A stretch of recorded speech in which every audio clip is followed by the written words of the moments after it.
తమిళనాడు రాజకీయం చాలా రసవత్తరంగా అయితే మారబోతుందండి. రోజు రోజుకి దాని మీద పరిణామాలు, దాని మీద ఉన్నటువంటి ఊహాగానాలు అసలు విపరీతంగా మారిపోతున్నాయి. ఎలా అంటే తమిళనాడు రాజకీయాల్ని ఆంధ్రప్రదేశ్‌లో జనాలు కూడా చాలా విపరీతంగా ఆకట్టుకున్నాయని చెప్తాను నేను. అసలు ఆంధ్రప్రదేశ్‌కి తమిళనాడు సంబంధం, తమిళనాడు ఎన్నికలకి ఆంధ్రప్రదేశ్ సంబంధం లేదు. రాబోయే ఆంధ్రప్రదేశ్‌లో కూడా ఎన్నికలు జరగబోతున్నాయి. కానీ తమిళనాడులో ఎలా ఉండబోతుందో రాజకీయం అనేది ప్రతి ఒక్కరు దాని గురించి చూస్తున్నారు, దాని గురించి మాట్లాడుకుంటున్నారే మనం ఈ వీడియో చేస్తాం. వాస్తవంగా అయితే కనుక తమిళనాడులో ఎవరు గెలవబోతున్నారు? మీ అభిప్రాయం అంటే ఖచ్చితంగా కామెంట్ రూపంలో తెలియజేయండి. ఫస్ట్ అయితే లైక్ చేసి చెప్తాను. తమిళనాడులో ఎవరు గెలవబోతున్నారంటే కనుక ఏంటి 234 నియోజకవర్గాల్లో 34, 33 అనుకుంటా. 234 నియోజకవర్గాల్లో తమిళ వెట్రి కళగం టీవీకే పార్టీ విజయ్ ఎవరైతే ఉన్నారో ఆ విజయ్ గురించి రీసెంట్గా ఒక సర్వే అయితే వచ్చింది. సర్వేలు నేను పెద్దగా నమ్మట్లేదండి. ఏదైతే 2000 మొన్న జరిగిన ఎన్నికలు ఏదైతే ఉన్నాయో ఆంధ్రప్రదేశ్లో 2024 ఎన్నికలు ఆంధ్రప్రదేశ్లో ఆ సర్వేలన్నీ తలకిందులయ్యాయి. వాస్తవంగా మాట్లాడాలని అప్పటి నుంచి సర్వేలు నమ్మడం మానేశారు. కాబట్టి సర్వేలు అనేవి ప్రామాణికం కాదు. కానీ ఒక సర్వే మాత్రం ఆ సర్వే పట్ల చాలా జోష్లో ఉన్నారు. తమిళ వెట్రి కళగం ఎవరైతే టీవీకే పార్టీ ఉందో ఆ పార్టీకి అనుకూలంగా వచ్చింది ఆ సర్వే. ఏంటి ఆ సర్వే అంటే కనుక ఏదైతే యాక్సిస్ మై ఇండియా పోల్ అంచనా ఉందో, యాక్సిస్ మై ఇండియా వాళ్ళు చెప్పిన ఎగ్జిట్ పోల్స్ అన్నిలో కూడా విజయ్ వైపు చూపిస్తున్నాయి. చాలా ఎగ్జిట్ పోల్స్ విజయ్ వైపు చూపించాయి.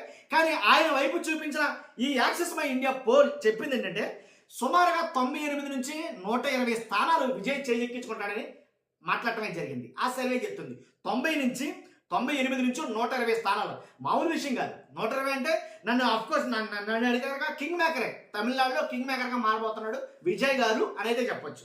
ఎందుకని 233 మందితో ఎన్నికల్లో పోటీ చేయించిన ఈ టీవీకే పార్టీ అధినేత విజయ్ గారు ఏంటి ఈ యాక్సిస్ మై ఇండియా పోల్ వచ్చిన తర్వాత వెంటనే హుటాహుటిన ఒక మీటింగ్ అయితే పెట్టించాడు ఆయన. ఒక మీటింగ్ 230 మందితో మీటింగ్ ఏర్పాటు చేశారు. కానీ దాంట్లో కొన్ని మాట్లాడుకోవడమే జరిగింది. కాబట్టి వాస్తవాలు మాట్లాడాలంటే మరి విజయ్ గారు గెలుస్తారా, ఎవరు గెలవబోతున్నారు అని అంటే కనుక ఈ సర్వే అయితే విజయ్ గెలుస్తాడని చెప్పింది, ఆయన గెలుస్తాడని. కాకపోతే మ్యాక్సిమం కొన్ని సర్వేలు ఉన్నాయి. ఏవి పీపుల్స్ పల్స్ కానీ, చాణక్య స్ట్రాటజీస్ కానీ, తర్వాత ఇక జే సర్వే కానీ, ఇలా కొన్ని సర్వేలు అయితే ఉన్నాయి. అవి మా చెప్తే తిప్పు కొడితే ఒక 24 సీట్ల మించి ఏ సర్వే కూడా చూపించట్లా. ఒక 24-25 సీట్ల నుంచి ఏ సర్వే కూడా చూపించట్లా. కానీ ఏదైతే మనం చెప్పిన యాక్సిస్ మై ఇండియా సర్వే ఉందో అది మాత్రమే 98 నుంచి సుమారు 120 సీట్లు అయితే కానీ చూపిస్తుంది.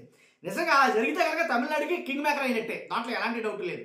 కాబట్టి కాకపోతే నేను చెప్పింది ఏంటంటే ఏదైతే అధికారంలో ఉందో డిఎంకే పార్టీ, స్టాలిన్ సీఎం, కానీ ఈ డిఎంకే పార్టీ మళ్ళీ అధికారంలోకి వస్తుంది అని ఎక్కువ శాతం మంది సర్వేలు అయితే ఎగ్జిట్ పోల్స్ అయితే కానీ చెప్తా ఉన్నాయి. మరలా రాబోయేది ఆ పార్టీని, డిఎంకే పార్టీని, మరలా సీఎం కాబోయేది స్టాలిన్ అనేది చెప్తున్నాయి. కానీ ఈ సర్వే చెప్పడం, ఈ సర్వే ఏదైతే పీపుల్స్ మై ఇండియా సర్వే చెప్పిందో మొత్తం తారుమారైంది. అక్కడ ఒక రకంగా జోష్ నింపిందని చెప్పాలి. నిజంగా ఒకవేళ విజయ్ కనుక వస్తే కనుక అవి ఎలా అంటే 85% పోలింగ్ జరగడంతో తమిళనాడులో 85% పోలింగ్ నమోదైంది.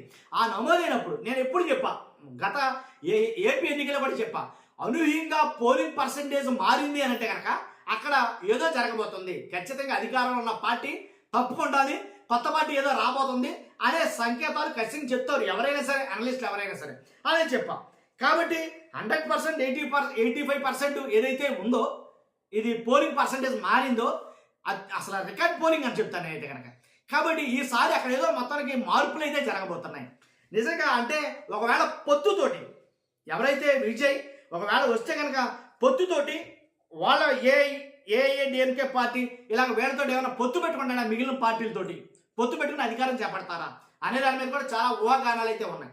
మొత్తంగా ఏదైతేనండి ఈ సర్వే ఏదైతే యాక్సిస్ మై ఇండియా సర్వే ఉందో ఆ సర్వే వాళ్ళ కొత్త నూతన ఉద్యోగం అయితే కనుక నింపింది అయితే చెప్పచ్చు. చూద్దాం, వెయిట్ అండ్ సీ ఏం జరగబోతున్నాడు. రాజకీయం అంటేనే నేను ఎప్పుడు చెప్తా ఉంటా మాట, రెక్కల గుర్రం లాంటిది. ఎప్పుడు ఎగురుతాదో, ఎక్కడికి ఎగురుతుందో ఎవరికి తెలుసావు. చూస్తున్నా మీరు అందరూ కూడా మీ అభిప్రాయాన్ని కామెంట్ రూపంలో తెలియజేయండి. ఫస్ట్ అయితే లైక్ చేయండి. Thank you much.